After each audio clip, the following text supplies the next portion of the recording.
Hello and welcome to the two-man power trip of wrestling. I'm your host, JP John Poz. With me today, very special guest, former WWE referee, producer. He is, of course, a member of the legendary Armstrong family, Mr. Scott Armstrong. Welcome to the two-man power trip. How you doing? Hey, good. Thank you very much. What an intro. I appreciate that very much. What's going on in your world? What have you been up to?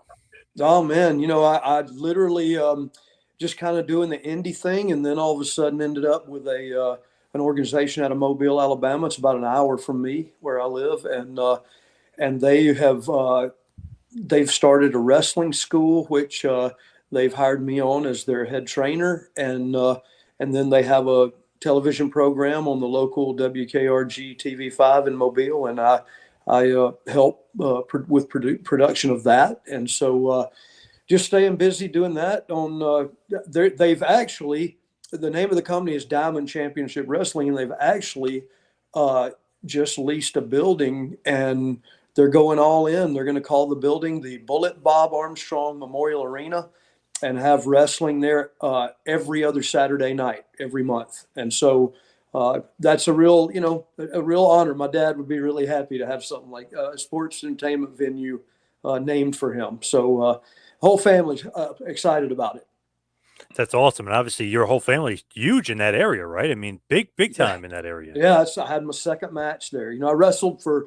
It's funny, everybody knows me as a referee, but I had wrestled for 22 years before I ever got the chance to be a referee. So, and this is where we all started: Pensacola, Mobile area, Dothan, Alabama, the whole coast, the Gulf Coast, and so yeah, it's an honor to be able to still be participating. I started when I was 22, and now I'm 62, and so and to Wow. still be participating in the business that I love, man, it's an honor. What is it like to be a part of the Armstrong family? Like we're talking about Bullet Bob, who's obviously a legend of legends. What is it like to be a member of the family? Man, I'll tell you, growing up, it was just the brothers. You know what I mean? We were like any family, and we just happened to wrestle. And we didn't even realize growing up how famous our dad was. We had no idea. We just because literally back in the day, 40 years ago, there wasn't a whole bunch of television, and so he was on a TV show that was on 1 hour every week, and now you turn on and you get 2 or 3 hours of wrestling, I think almost every night of the week.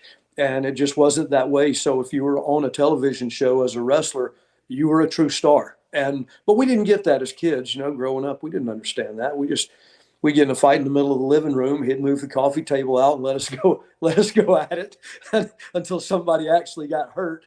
And then, okay, boys, come on. So yeah, no, it was a blessing, man. And our mother, God rest her soul, man, she was a saint, and literally raised four sons as wrestlers, and raised my dad too, basically. So yeah, I miss both of them very much. So Was there any like chance that you weren't going to be a wrestler? Like, was there anything else in the career path, or was your dad like, nope, you got to be a wrestler? no, I, I graduated high school, went on to college, and then during college, I got a job actually at a bank, working in the bookkeeping department. So I was actually helping people figure out their checking accounts, and so when Brad started wrestling first, and he was a year younger than me, and when he started, I'd always wanted to do it, and Brad had never said he wanted to do it, and so when he started wrestling, it was like, oh man, I want to do that. And boy, my dad was very much no, no, no. Use your brain, don't use your body. And come on, man, it's a bug. I mean, wrestling is it's like a drug, and you get addicted to it. And I couldn't for like a year and a half. I just watched Brad on TV, and every match I just wanted to be a part of it. And so, to be able to finally get to do it, and my dad did not want me to, but when he finally gave me the okay, man, I was off and running. And it's what I've done ever since. Man, everybody always says Brad, like you're saying, like they watched him, how good of a worker. My buddy Lash LaRue, who obviously was a traveling Oh, yeah. partner of Brad, Yep. loves Brad. Dr. Tom says he's the best, greatest worker. Tim Horner Yeah. always talks about how Brad's the best. What is it you think about him that made him like? Did he just kind of learn so much from your dad and had that same athletic ability? So number one, the athletic ability was there without a doubt. And but here's the kicker: back in the territory days, you wrestled 6 nights a week and with one day off, and you wrestled. Birmingham, Alabama was every Monday night. So you're in, and Mobile every Tuesday night. So you were in front of the same crowd almost every week. And Brad, when he broke in with like Dennis Condrey, Randy Rose, Norvell Austin. Those were the guys, and Brad was tag teaming with my dad. So you got a rookie. Brad was 18 when he started, and you got a rookie, 18 years old, in the ring. You got Bob Armstrong standing in one corner, guiding him, and in the other corner, somebody like Dennis Condrey. Come on, man. Dennis Condrey, Bobby Eaton, probably one of the best tag teams in the history of the business. And nobody talks about that, but they truly were. Dennis Condrey, to be able to get in the ring with him at 18 years old and have your dad in the other corner, man, guys like that. Norvell Austin, one of the best black wrestlers in the history of the business, bar none. And another guy that doesn't get talked about enough, but it was back in the day. And so they took their time with him and they taught him, and it was on the job training. I mean, he was learning as he went. And once you get a couple of years with those guys under your belt, man, Brad just picked it up. He just did. And then when I came along, I'll never forget, this was the very first wrestling match I ever had was Brad and I against Randy Rose and Dennis Condrey. And Wow. and so yeah, and Brad, right before the match, I go to my dad. I'm nervous wreck. And I said, hey, what can you give me anything last minute that I can do here? And he goes, yeah, stand in the corner and watch your brother. And that's exactly what I did. That's exactly what I did. I learned a lot from him, man. He was really, really smooth. What attribute did you take from your dad? Because they said Brad became the worker, Bryan, the road dog, became the talker. Like Bullet Bob was such a good talker. Like he basically didn't give every kid all of his abilities, but they always said he kind of spread it out. He spread out the wealth. What do you think? A brawler? Do you think technical wrestling? Like what ability do you think he passed on to you? Honestly, the business side. I really feel that the business side is what he had passed to me. He knew that. I mean, I'd gone to college and I'd worked in a bank, so I used my brain, and he taught me that. And he said, "Hey, you got to look at the totality of a show." When I started wrestling, I just wanted to wrestle. I didn't care about anything else. But he was the one that said, "Hey, focus on what the referee does. Focus on what the announcer says. Focus on what he laid out all the particulars for me to watch instead of just thinking about wrestling." And when I look back on it, I'll tell you a quick story. I was first 6 months of me being a wrestler, and I'm in the back seat. My dad's driving, Brad's in the front seat with him, and we're going to a show. And I'm in the back seat, 22 years old, been in the business 6 months. I know everything. You can't tell me nothing. I know it all about everything as far as wrestling goes. And I'm back there spouting my mouth. And I'm telling my dad and Brad how I'm going to be the world champion one day. And at this time, John, I was probably about, I don't know, 180 pounds and 6 foot tall. And my dad finally, I guess he had had enough because I'd been running my, he goes, son, I'm going to be honest with you. If you'll just shut your mouth and take in all your surroundings, do like I've always told you, learn every position from the announcer to the guy putting up the ring to the popcorn salesman, learn everything about the business you can, you'll have a really good career and have a lot of fun. He said, but if you just keep focusing on this one thing, he said, there's only been a handful of world champions in the history of wrestling. And he said, quit trying to focus on that and just learn the business.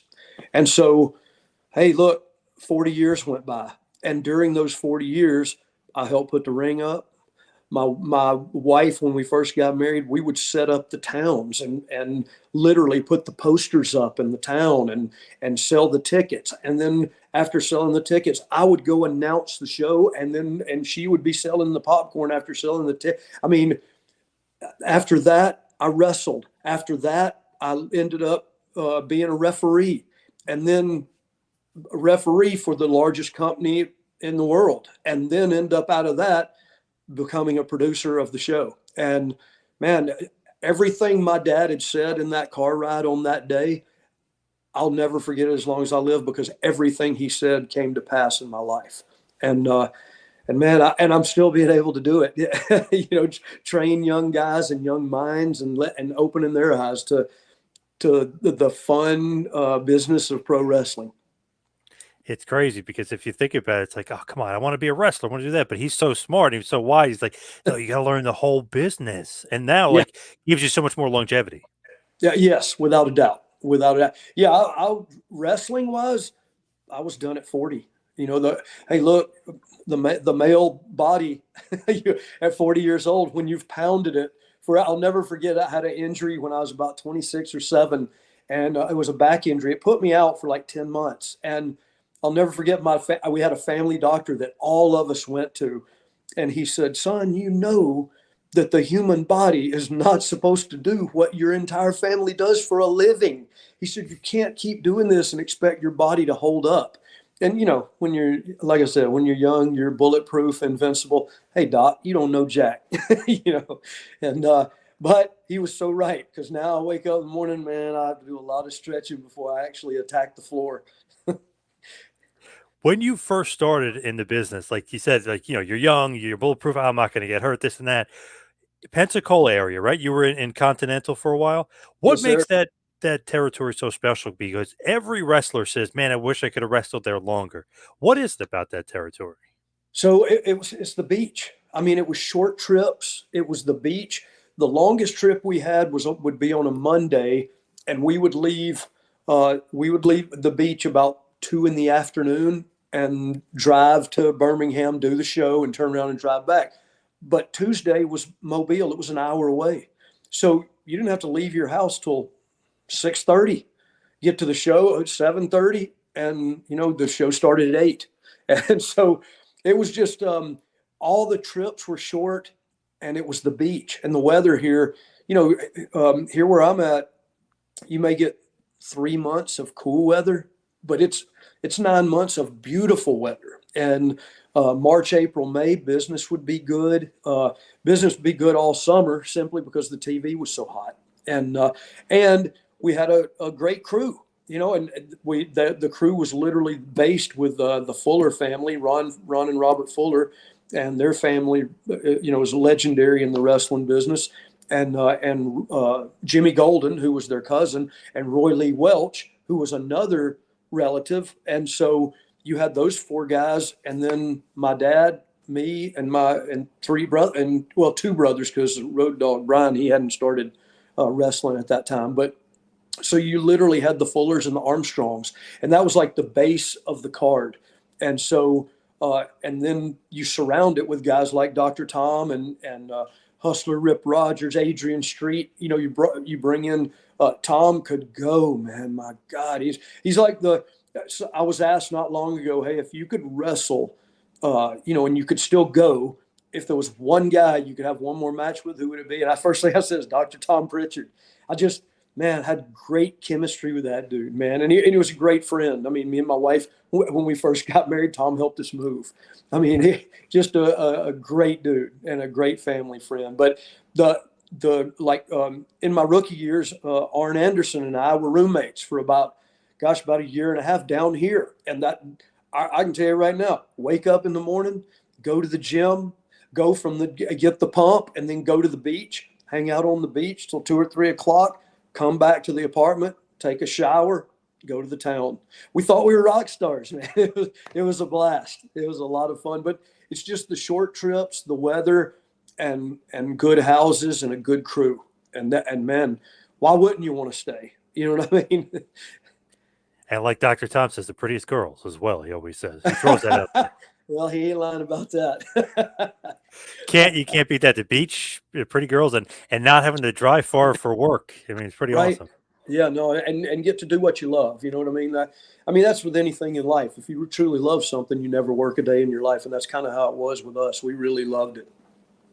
The Armstrongs and the Fullers, man, it's just like the Von Erichs and the Freebirds. It just goes together, right? Yeah, very Weird, much. weird the way chemistry works sometimes. And the funny thing is that was going on at the same time. In Texas, you had that rivalry going, and then in the Gulf Coast, you had this rivalry going. And people would always say, "Oh, you guys ought to go work with the Von Erichs, and y'all would have a great run. You guys could be heels there, then they could come here and be heels."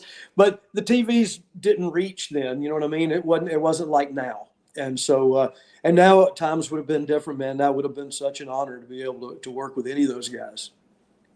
Do you wish that it would have like lasted longer, just as far as that territory was concerned? Like, so you don't have to go to WCW or you don't have to go to Smoky Mountain. Do you wish that territory could have lasted? Oh Lord, yes, yes, definitely, definitely. It was just so laid back. I mean, literally, it was. You're in flip flops all the time. I mean, like I said, 3 months out of the year you have to put on tennis shoes, but you're in flip flops and shorts and tank tops and man, it's just and business was so good. You know what I mean? And hey, look, everything in the wrestling business changed. Back in those days, everything in the wrestling business changed about every 5 years. Every 5 years, the business just went through changes, and if you weren't keeping up with it, you were left out. And so it was Southeastern Wrestling when it all started. And then after about 5 years, they changed the name to Continental Wrestling. Continental had a really good run, and then they ended up selling it. But once the houses start dipping, and look, my father was here for a little over a decade as far as wrestling goes, and so my brothers and I think 89 may have been when that all sold, and I started in 83. So to get 6 years under my belt before I did have to go out into the world and try to wrestle somewhere else, it was a blessing for me because I did get to work with guys like Tom and Condrey and just guys like that could really teach me, and they did. I mean, Hustler Rip Rogers, that dude, he had a good body, and he knew how to be a performer. I just knew how to wrestle, mat wrestle, or that's what I was trying to learn to do. And he was a performer, and he taught me a lot too, man, a lot. And so, look, yeah, I wish it was still going today. I think was it David Woods or whatever? He comes, he buys it from Ron. That was kind of the beginning of the end. Yes, yes. You know, I mean, you've got to really know the business to run the business. And you can have a lot of money and walk in and, to a show and see a sold out show and go, "Oh, I can own this. I'll take it." But if you don't know what you're actually buying, you're just buying a ring truck, a wrestling ring, and thanks for coming. You know what I mean? And so that's kind of what happened. He had TV stations. He just didn't know the wrestling business. And had he known that, it may still be going today, but he just didn't. And that's not his fault. He saw a really good product and he went for it. It just didn't work. True, yeah, that's just the way it goes sometimes, the wrestling business. Yes. And Vince is like he's taking over. Crockett sold to Turner. You know what I mean? Everything was changing in the business. Yes. Yeah. And look, cable television, man. Once I can remember my father and Brad going and working Georgia Championship Wrestling, and Ted Turner owned it, and then all of a sudden, boom! While they were there, Ted Turner signs the big deal for cable television, the TBS, the Superstation, and that had never been done. And so they were all that crew was right place at the right time. And overnight, they were going on tours to in all over the United States, and they were all selling out because people were watching it on the Superstation, and all they had was the wrestling in their local area. And now here's a whole nother wrestling organization that's just blowing up. And man, it made Brad at 21 years old. Brad was a superstar. And so, and my father too. My father already had a name in the business, but it really put both of them on the map. Yeah, everybody that was there, it did. And so, everybody ended up, making a living off of that one good run. And what I mean by that is future earnings. They had that one good run as soon as that opened, and then they were able to cement their future in the wrestling business because of that run. And so, man, hey, right place, right time. That's the business anyway. Yeah. Right place to right time. Does Brad or Steve? Because obviously Brad is in WCW for a while, but Steve was in WCW too. The Wild Eyed Southern Boys, the Young Pistols, if you will. Great team there with Tracy Smothers. Did they get you into WCW, or how does that work? So for me, I had literally been in the business until I had exhausted all of my options. And uh, at that stage, I had two small kids and when I say small, I mean like 5 and 3, and no job. Smoky Mountain was done. Everything was done. And I called WCW and just Nick Patrick, one of the greatest referees ever in the business. His father, Jody Hamilton, one of the original assassins, was he was in the office, and so I called him and just said, "Hey, Jody, is there anything there?" And he said, "The only thing we would have would be an enhancement talent and a job guy basically." And he said they're gonna, if you did it, they'd bring you up here, eat you up in 4 or 5 minutes, and you'd be done. And he said, "You don't want to do that." And I just told him, I said, "Joe, I got to be honest with you. I've got two small children, and they don't care if I win or lose.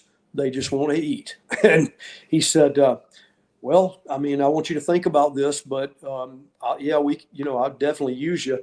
And so that after that phone call, I was with WCW for 7 years, and so all the way up until Vince bought it out. And once once Vince bought it out, they took three. I had started refereeing about, I don't know, 7 or 8 months prior to the end of it all, and uh, Vince said he only wanted three referees, and they sent word he's not going to take you. You're too well known as a wrestler, and he doesn't want that. He doesn't want his referees taken away from his matches.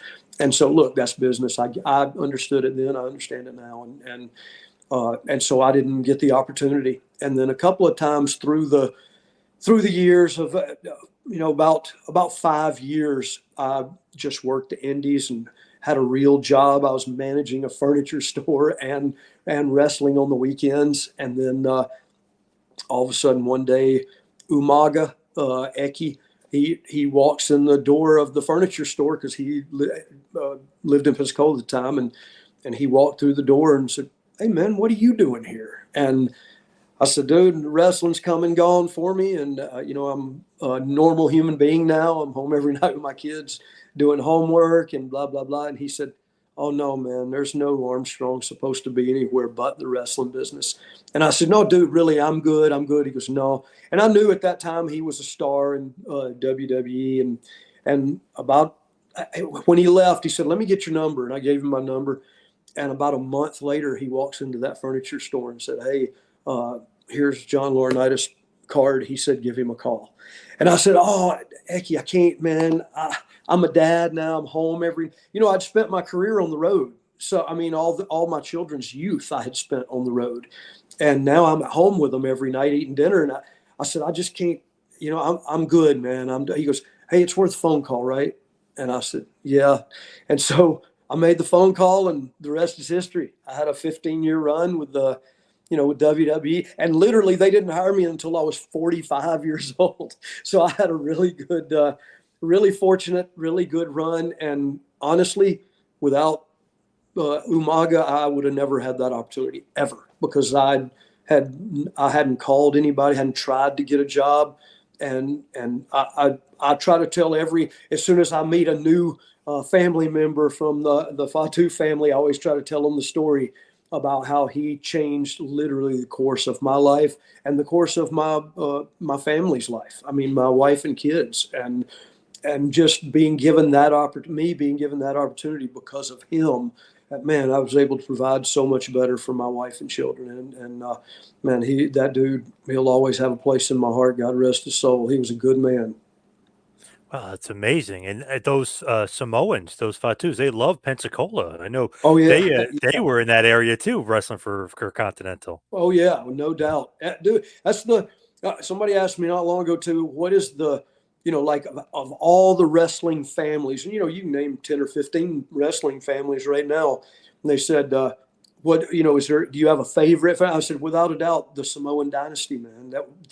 They are the greatest in-ring performers of any of the look. A lot of families have a lot of great performers.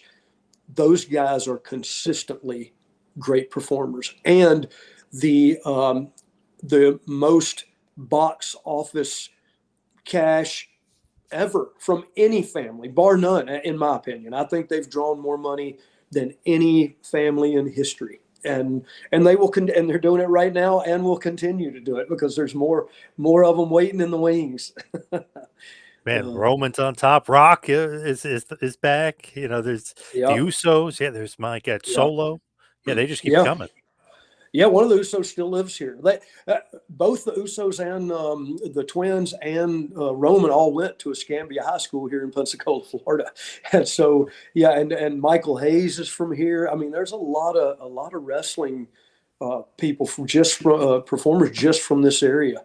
It's heaven, man. It is. Gotta love it. But and Umaga just randomly shows up at the Yeah, at the store. yeah. Pretty Said crazy. he was buying a recliner. I said, "What are you doing?" He said, "I'm buying a recliner for my mom. Show me one." And so we walked around looking at recliners and talked about wrestling. He walked out, didn't buy a recliner, but got me a job that changed my life. Yeah, just man, it's crazy, right? Just Yep, and it's crazy. obviously gone way too soon for him. Oh, He for was sure. unbelievable. He was one of the best of the bunch.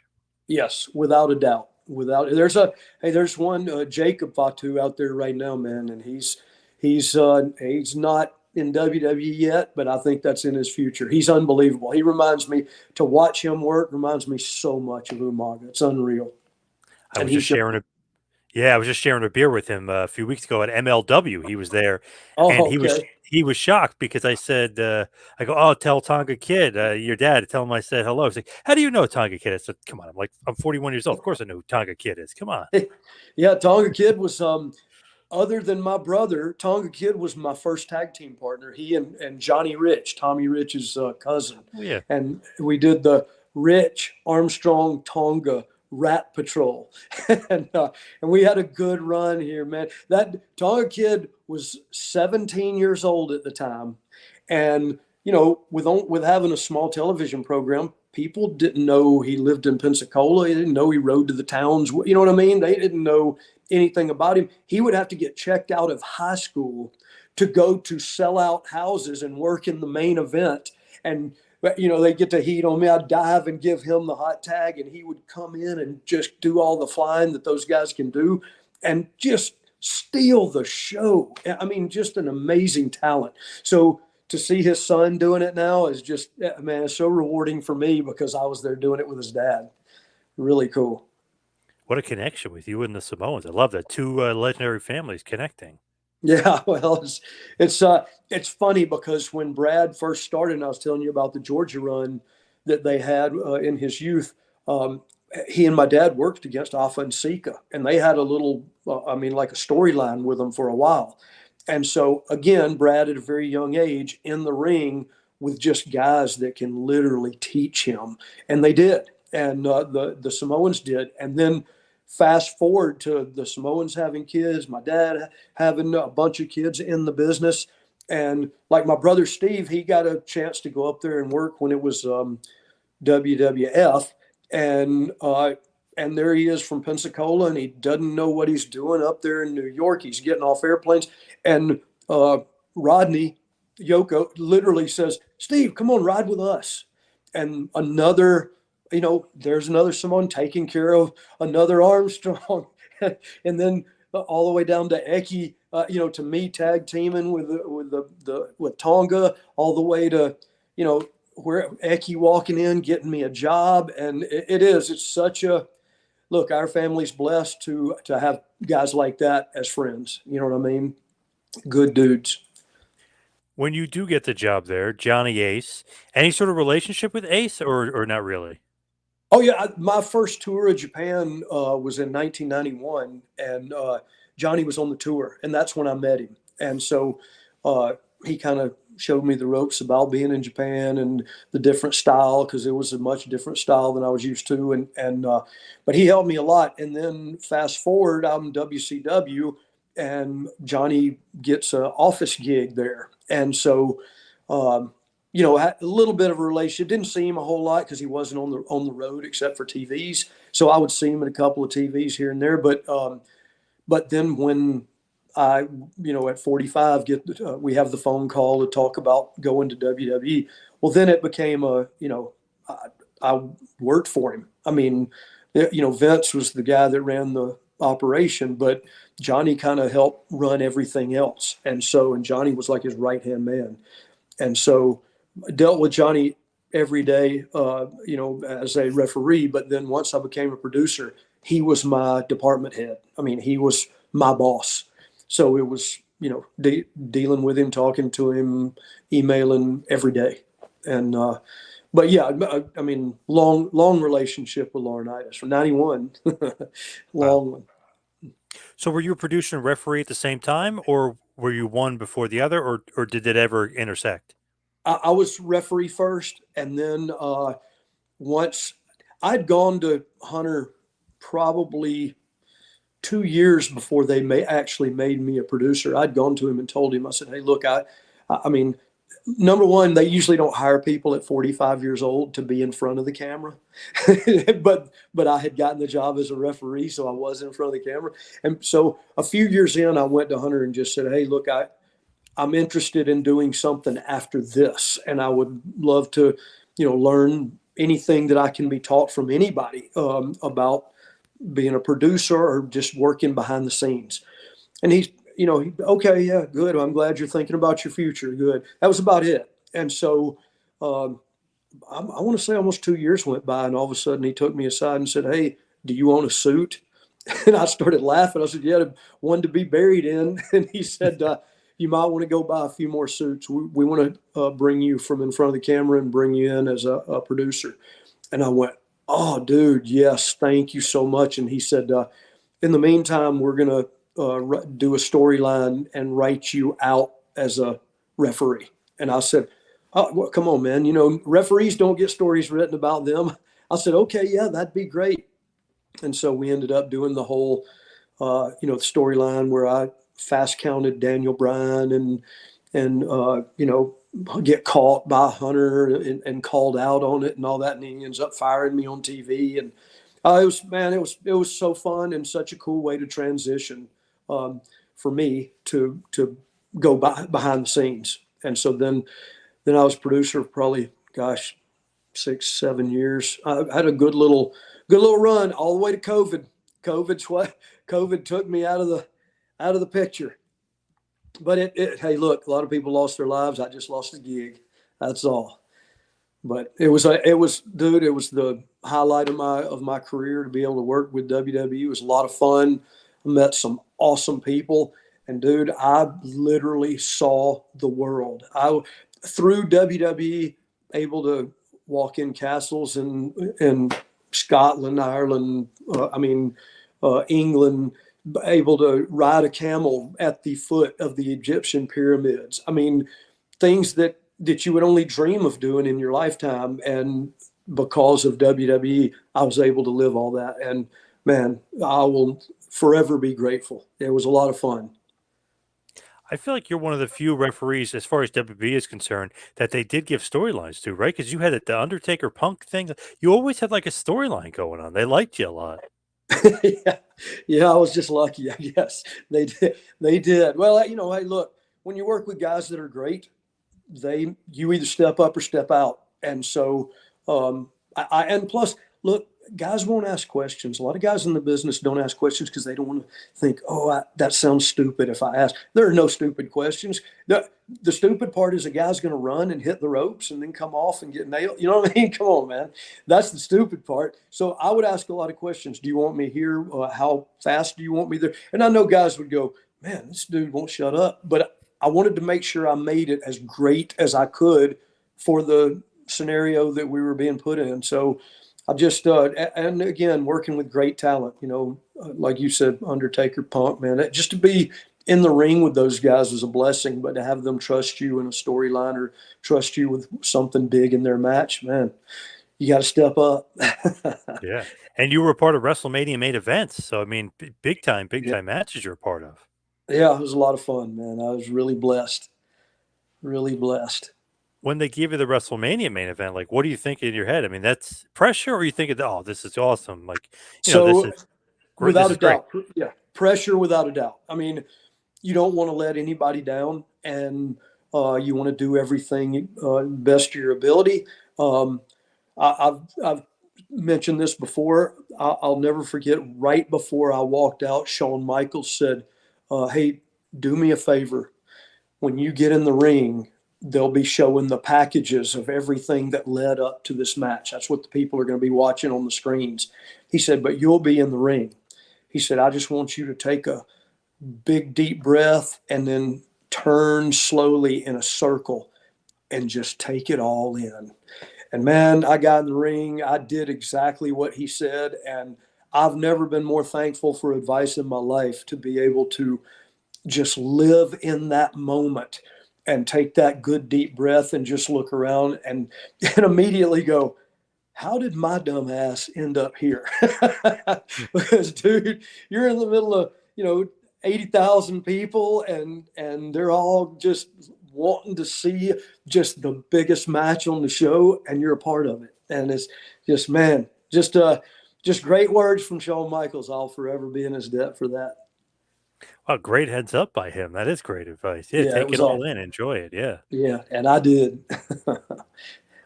When you are like the ref, right? The referee, everyone always kind of just, they're just the third man in the ring. And I've interviewed a few refs before, but what is in your mind like the actual importance of the referee? Because some of the guys say like, oh, we're the third guy in there. It's so important. But some of the other guys like James Beard or Earl or somebody, it's like just don't get in the way. You know what I mean? Don't Yeah. you know what I mean? Don't take away. Add, not necessarily add, but just don't take away. Yeah, that's exactly right. You don't look. A great referee will never make it about themselves. And in today's wrestling, you see sometimes on some channels you see the refs making it a little bit too much of a show. And I always say it's not their fault; it's their boss's fault. If their boss or whoever's above them lets them get away with that, hey, why not? But I always thought if I was one of the boys, which I was for 22 years before I ever started refereeing, and I took a big, huge bump, and it hurt, which it would, and I rolled to my side to look up to see the ref making all these different gestures. I can promise you that ref and I would have words after the match in the back, and I would let them know, here I am seriously, hurting really bad, and you're making a joke of it all. That that won't happen again. And if it ever happened again, we would have a very serious conversation. I just don't believe in it. I believe the ref is the third man in the ring when it comes to needing to know different things, or I don't know, just small things. But I think it's very disrespectful to the talent for the ref to make it about themselves at all. I really do. I think it's just it's an honor to be in there and be a part of it. So why disrespect that? But I yeah, don't see staying that. out of the way. Staying out of the way is the main thing. Look, Nick Patrick, my very first match as a referee, I said, Nicky, you got anything for me? And he said, yes. Be invisible until it's time to be seen. And what he meant by that was you stay out of the way and don't let them do their business. And then if they get locked up in the corner, well, it's time for the ref to be seen. You come in and say, okay, let's break it up. If they go down into a pin, motion stops. Well, it's time for the ref to count. It's time to be seen. And so I took that with me all the way through my years as a referee. Be invisible until it's time to be seen. That's the greatest line anybody could ever tell a referee. And it takes a minute to figure out what that means. But once you figure it out, man, what awesome words. So true. I don't see that much in WWE, to be honest. They seem to be more on the professional, they know what they're doing, the psychology part of it. Some other organizations I noticed, like that they'll have a face off and the referee will, for some reason, come into the face off when the production guy wants the face to face with nobody in between them. You know what I mean? Yeah, Stuff yes. like that. Yeah, that was a big thing too. To this day, like I had a good little run at NXT for about a year and a half, and I was over all the referees for NXT UK and NXT out of Orlando, And so one of the things I really was like a pet peeve was you see a tag team get a win and you see the referee walk right in the middle of the tag team and raise their hands. So the first thing the ref does is split up the team. and he's go, well, but I'm raising their hands. Yeah, no, you get on one side or the other, but you let the two of them raise their own hands. That way the director, if he wants the ref in the shot, he can get the ref in the shot. But if he just wants the winning team in the shot, he can just get the two wrestlers in the shot. And so, it's just little things. But hey, look, WWE is, again, the highest level you can go to. And so if you're not on your game as a referee, there's 6 or 7 referees at NXT right now, and every one of them would love the opportunity to be on that big show. I promise you. Wow, that's so true. That's so smart psychology-wise because the shot, it would be almost look like the referee is their manager. If the manager, like Jimmy Hart, was in the middle, right, that Yes. makes sense. But like the referee, it almost looks like he's their manager. Why would you want him in the shot? Yeah. Yeah, Makes- it's true. Uh, I've seen that though in other places. I don't know about WWE now that I think about it. I don't know. They probably obviously tell them, or you told them and hopefully got it into their heads. Guys, come I on. hope so. I hope so. Yeah.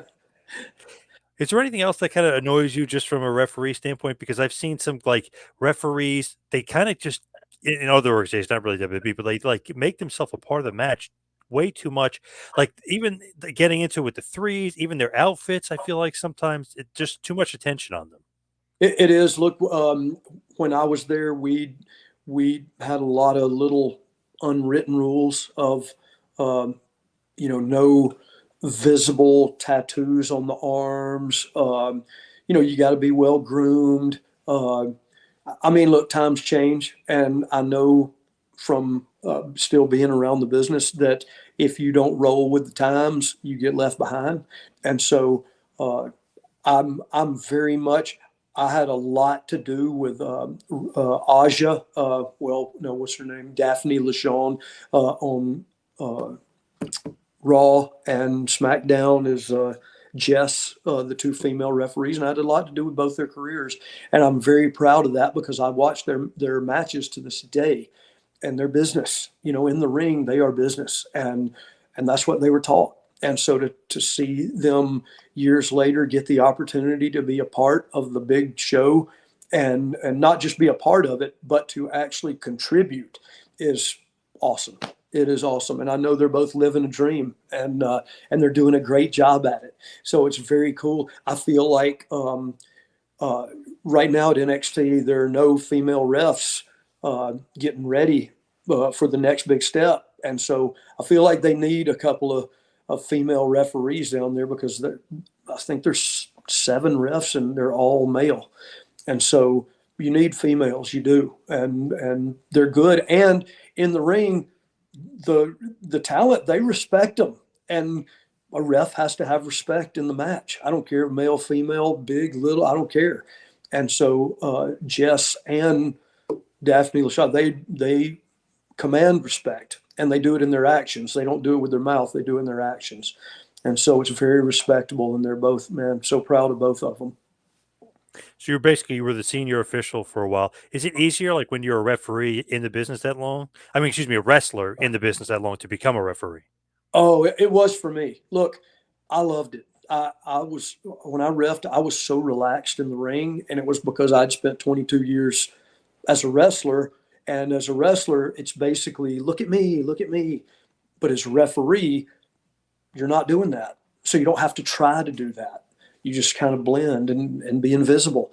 And so then you can actually enjoy being part of the match. When you're actually wrestling, you're thinking, what have I got to do next? Oh, he got away from me. I got to close the gap. There's so many things in your head. And as a referee, you don't have to think about those things. The talent's thinking of those things. And so you just react. And I was just so much more comfortable. And plus I'd gotten older. I couldn't take those bumps anymore anyway. Who would want to? Yeah. Yeah. Amen. When you look at it though, like you said, you got released.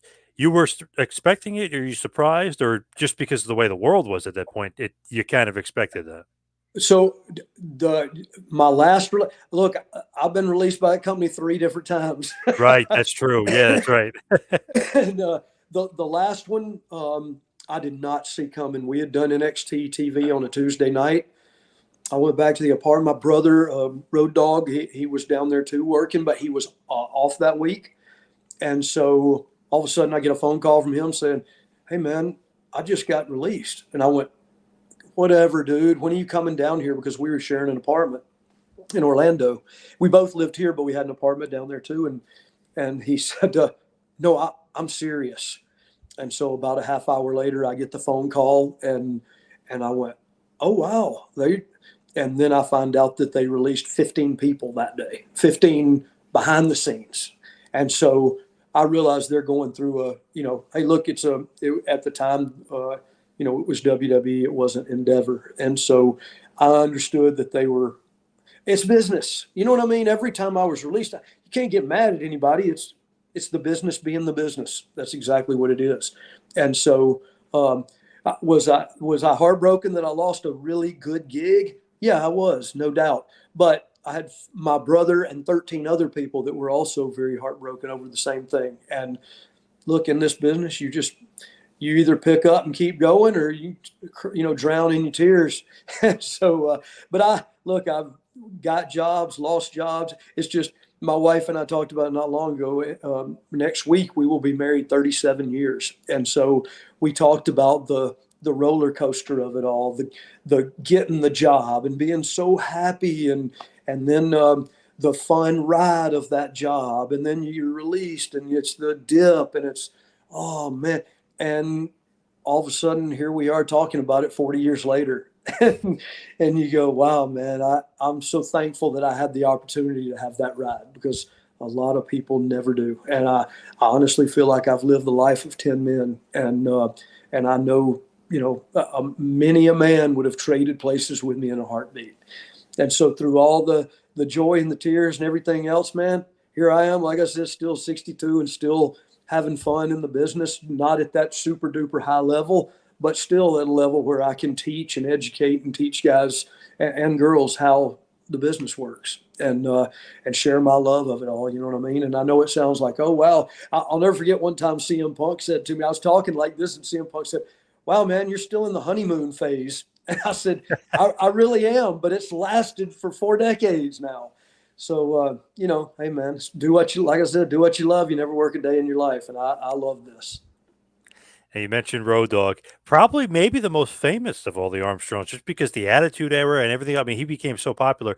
He always makes headlines, and I always think to myself, like, "Nah, he's crazy." And then then I actually listened to like what he said, like the whole thing. I was like, maybe he's right. Like he says he's a better sports entertainer than this guy, or better than that guy. But then I think to myself, because even my friend said it. He goes, "Name me something," when he's talking about the other guy, that the other guy does that you remember. I said, "Can't right now. I'd have to think about it." He said, "Name something," but he said, "Name something that the Road Dogg said or did." And oh, you didn't know your ass, but I call somebody that little thing with Yeah, the punch, his clothesline, you remember, his, sure. all that stuff. Like, I was like, that's so true. I was like, he is a better sports entertainer because you can literally remember everything he did. Yeah, he's a trip, man. So he does his podcast, and he says things that I just go, oh my God. Or I'll look at X or Twitter or whatever people call it Yeah. now, and I'll look at that and I'll see him trending, and I go, oh my God, what did he say now? But sometimes he'll just text me and say, "Hey, don't think anything. I'm probably going to trend in a little while," and I'll know, oh, he's doing it just to fire people up, and he does. But yeah, he was great. I mean, he was given the platform and he ran with it, and so, look, man, you can't. The first time I ever saw him go for that, like the sidewalk slam, whatever that thing is, where he hooks the arm and just start humping the guy from behind, I went, "Oh my God, what is he doing?" And and after the match, of course, talked to him on the phone and go, "Hey man, I got kids, man. You can't be doing that on TV." And he started laughing and he said, "Yeah, Vince told me, dear God, what am I going to do? I can't put you on TV anymore." And then he would do it again. And then Vince would go, "What are you doing? You told me you wouldn't do that anymore." And he'd go, "I can't help it, Vince. I felt it." And he said, Vince would get so hot at me. But look, man, he was given a platform in an era where you could just about do anything, and he pushed it to the limit. He did. And he was wild back then. It's amazing that how cleaned up he is now, and how focused he is, and how well he's doing with WWE now. It's just, man, it's amazing. It's a fantastic transformation, and I'm so happy to see it. I'm the oldest brother. He's the youngest brother. Wow. Oh, I didn't realize that. Oh, okay. Yeah, So what is Steve? How many years younger? so Steve is Brad was a year and a month younger than me. Steve is like 2 years and 8 months or 9 months younger than me, and then Bryan Road Dogg was 8 years younger than me. No wonder you're the smartest of the boys. The oldest. The oldest is the wisest. Oh, that's funny. Yeah, When you it's been fun. And when you look at Road Dogg too, it's funny. I have a friend of mine. He hasn't watched wrestling in like 20 years. If I text him, "Oh, you didn't know," I could get the text back. Your ass better call. Somebody's like, "You still remember this stuff?" Like he does do a great job at like certain aspects. Even that little hump thing, like you could just do like joking around, like Road Dogg, Road Dogg. So he knows what he's doing. Yeah, he does. He really does know what he's doing. So Uh, how would you rank the Armstrong brothers as far as all time? Bullet Bob's probably the best, right? As far as just leading you guys, but how about the brothers underneath? oh, Brad first, and you could ask any brothers separately away from each other, and I promise you, every one of them would say Brad first, without a doubt. And look, uh, toughest of the family. I mean, toughest, like street fight, hurt somebody. Steve, without a doubt. Uh, uh, In-ring performer, Bryan, without a doubt. And me, I'm just happy to have been a part of it. That's just the truth, man. I wasn't the toughest. I wasn't the in-ring guy. I just wanted to wrestle, and I learned how to wrestle, and ended up, like I said, what my dad said to me in the back of that car when I was 22 years old. Everything he said came to pass in my life, so I got to live that life, man. I really did, and do all the stuff that you just go, wow, I can't believe I was able to do that, man, and able to be a part of some really cool stuff. So, yeah, Brad, number one, without a doubt. Smooth as silk. That Russian leg sweep, man, Yeah, everything he did was smooth as silk. yeah, he was great, man. He was a great person to learn from, and a great friend. I mean, a better man than a wrestler. You know what I mean? So, which says a lot about him. I'll never forget at his viewing when he passed away. Terry Taylor sat down next to me and said, "Scotty, I don't think I ever heard anybody ever say one bad thing about Brad." And he said, "We're in the wrestling business, man. That's just unheard of." And it is. And I think about that, man. I never heard anybody say anything bad about Brad. He was just a good dude. And man, is he missed. God, I miss him every day. Man, Lash LaRue says like best friend. Dr. Tom says best friend. I mean, everybody loved him. Just Yeah. what a guy. Yeah. He was loving and giving. And if he had a pen and you needed it, he gave it to you. I mean, it was yours then. That's just how he was, shirt off his back kind of guy, and always that way since childhood, always that way. Now, you got to wrestle with your brothers a few times, and I always think about Smoky Mountain Wrestling because I love going back and watching that territory because the last real territory that involved in wrestling, and it's great. Like Bullet Bob is there, you guys are in and out. The Heavenly Bodies are awesome. I mean, Kane is a young puppet at that point. Al Snow is coming through. But what Yeah. is your just overall just like your thought of that territory and Jim Cornette? Oh, Jim Cornette, I love him. Look, if you if you don't know Jim Cornette, he might rub you the wrong way. But I grew up knowing him, and so um, he's going. You're going to know how he feels, and I appreciate that. I'm a grown man. You hurt my feelings, I'm gonna move on. And Jimmy, he might hurt somebody's feelings, but that's him. He he is, honestly, and I know your listeners probably are not going to believe this.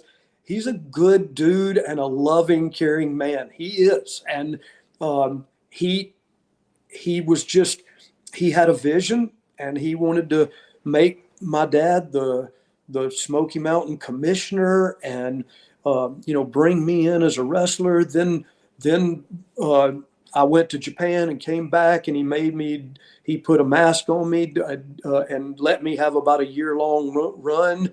And all the time that I'm having this run under the mask, he's building my dad up as the commissioner, only to have me at the end of the year unmask and be Bob Armstrong's son. Oh my God. You know what I mean? It was, and he had this storyline. He presented it to me well before any of it started taking place. And he saw it all the way through. Jimmy's business. He's business. And Smoky Mountain was the last, I always say, oh, it was the last real territory. It was, and it was a lot of fun. Man, we had a lot of fun.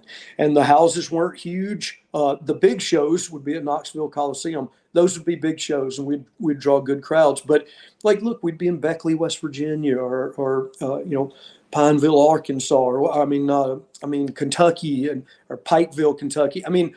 Harlan, Kentucky. It's smaller towns, but look, if you ever went to any of these towns, the only way to get there is through 100 miles of winding mountain road. And all of a sudden you come in and there's their high school, and we wrestle at their high school, and the high school would fill up, and you go, wow, man, this is crazy. But those people back then didn't have a lot to do. So when Smoky Mountain came to town, they'd show up to watch it. And, but just, man, good crew, really good crew.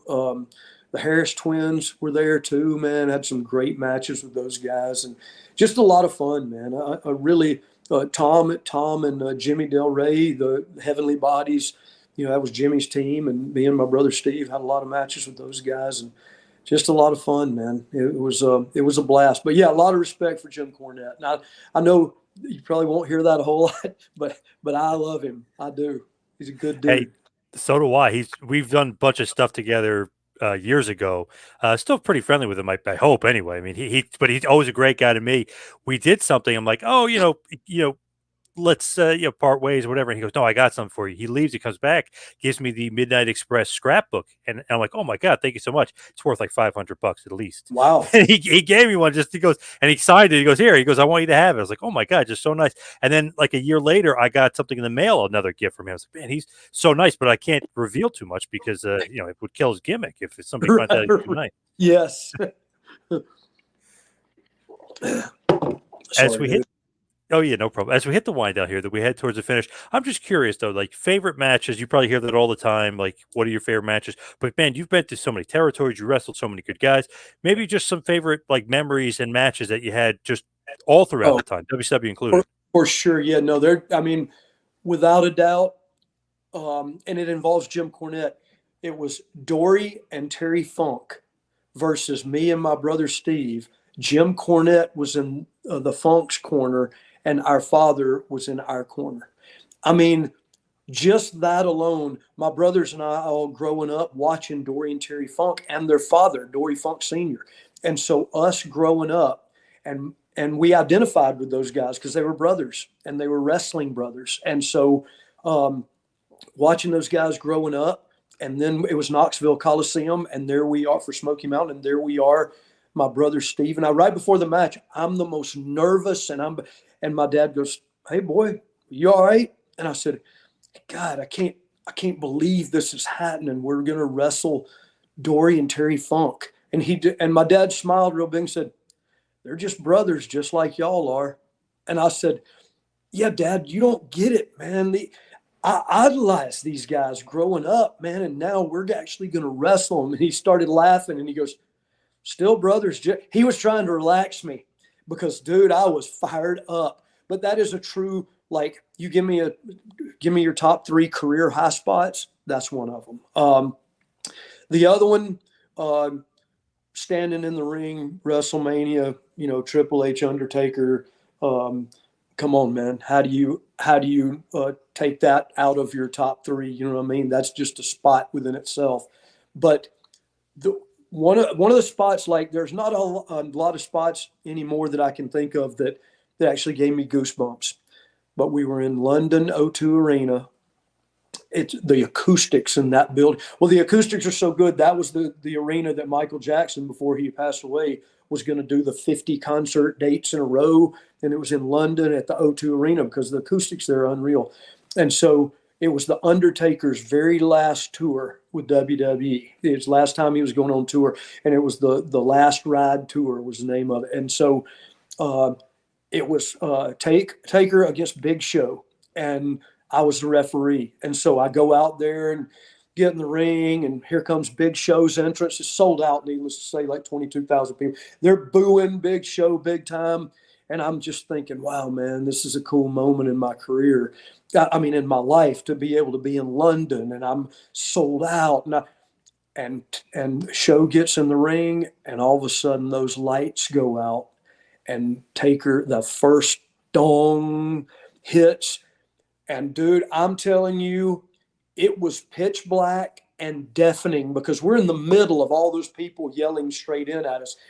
And all of a sudden, I couldn't even see anything, was how dark it was. And all of a sudden, right next to my head, Big Show says, he leans down and goes, "This is awesome." I just looked back up at him and went, "Yes, it is."